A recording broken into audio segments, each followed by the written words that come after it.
اور اللہ تبارک و تعالی نے مجھے اس دیوبند کا باشندہ اور اس دیوبند کا فرزند ہونے کا شرف بخشا۔ وَأَوَّلُ أَرْضٍ مَسَّ جِلْدِي تُرَابُهَا بِلَادٌ بِهَا حَلَّتْ شَبَابُ تَمِيمَتِي وَأَوَّلُ جِلْدٍ مَسَّ أَوَّلُ أَرْضٍ مَسَّ جِلْدِي تُرَابُهَا۔ تو میں یہ تو نہیں کہہ سکتا کہ بِلَادٌ بِهَا حَلَّتْ شَبَابُ تَمِيمَتِي، اس واسطے کہ میں شباب کے عہد تک پہنچنے سے پہلے ہی یہاں سے رخصت ہو گیا اور بچپن ہی میں نے اس خاک کو خیرباد کہا تھا۔ لیکن آج 60 سال سے زیادہ مدت گزرنے کے بعد بھی اس خاک کی محبت، اس خاک کا عشق دل و دماغ سے کبھی محو نہیں ہوتا، اور یہ عشق و محبت جو اللہ تبارک و تعالیٰ نے اس خاک دیوبند سے عطا فرمایا، اس کی وجہ صرف یہ نہیں کہ میں یہاں پیدا ہوا، میرے خون کے رشتے یہاں پر موجود ہیں اور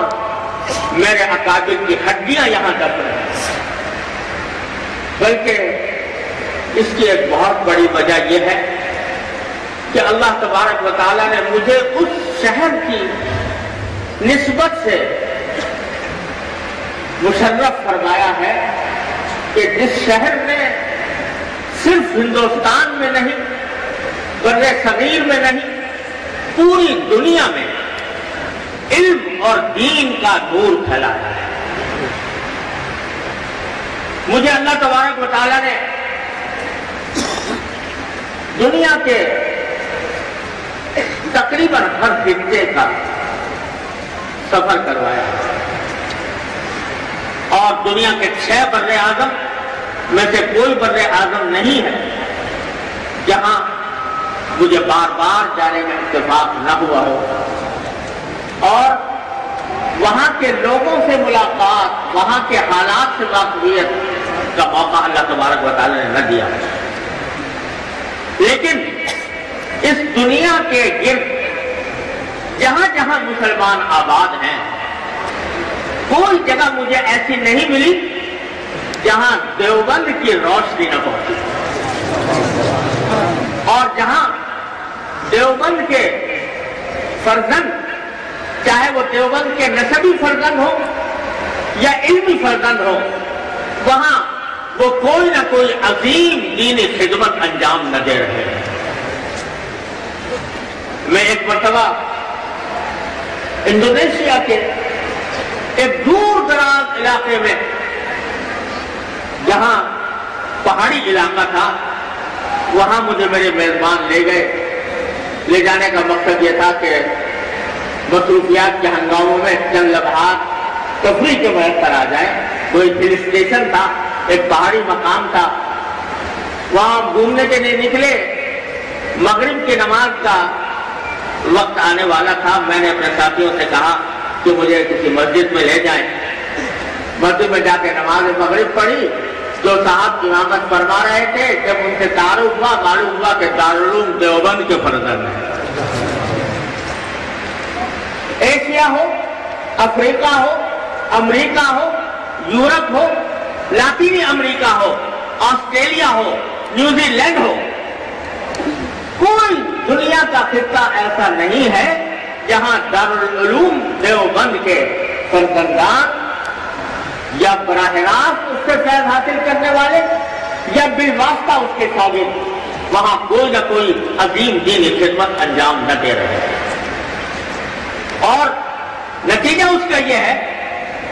کہ دیوبند ایک چھوٹی سی بستی جس کے اندر کوئی تمدنی حسن کا انداز نظر نہیں آتا، ایک چھوٹی سی بستی جس میں سڑکیں بھی پوری طرح پختہ نہیں، جس کے گھر بھی کچے ہیں، ایک ایسی بستی جس کا دنیا کے شہروں اور بستیوں سے تقابل کیا جائے تو ظاہری حسن کے اعتبار سے اس کا کوئی درجہ نظر نہیں آتا، لیکن اللہ جل جلالہ کا کی قبولیت اور ہی چیز ہے۔ وہ چاہے تو خاک کے ایک ذرے کو آفتاب و مہتاب بنا دے، وہ چاہے تو خاک کے ایک ذرے سے وہ کام لے لے جو آفتاب و مہتاب کے بھی بس میں نہ ہو۔ اللہ تبارک و تعالیٰ نے دیوبند کی خاک کو ایسا ہی مقدس اور ایسا ہی ایمان افروز بنایا ہے کہ جہاں جہاں اس کا نور پہنچا ہے، جہاں جہاں اس کی روشنی پھیلی ہے، وہاں کے لوگ دیوبند سے واقف ہیں۔ ہم عرب ممالک میں جاتے ہیں، عرب علماء سے ملتے ہیں، وہ ان سے اگر پوچھو ہندوستان کے کسی شہر کا، بڑے شہر کا نام، تو شاید سوائے دہلی اور ممبئی کے اور کسی شہر کا وہ نام نہ لے سکیں، لیکن اگر ان مشہور شہروں کے بعد کسی شہر کو وہ جانتے ہیں تو وہ دیوبند کے شہر ہے۔ وہ اس لیے کہ اللہ تبارک و تعالیٰ نے یہاں سے دین کا نور پھیلایا ہے۔ تو میرے بھائیوں، میں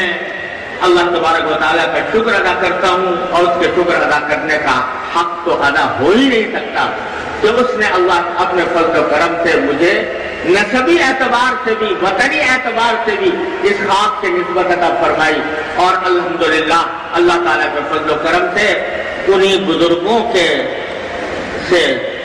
جوتے اٹھانے کی بھی اللہ تبارک و تعالیٰ نے توفیق دی جن کا نور دنیا میں پھیلا ہے۔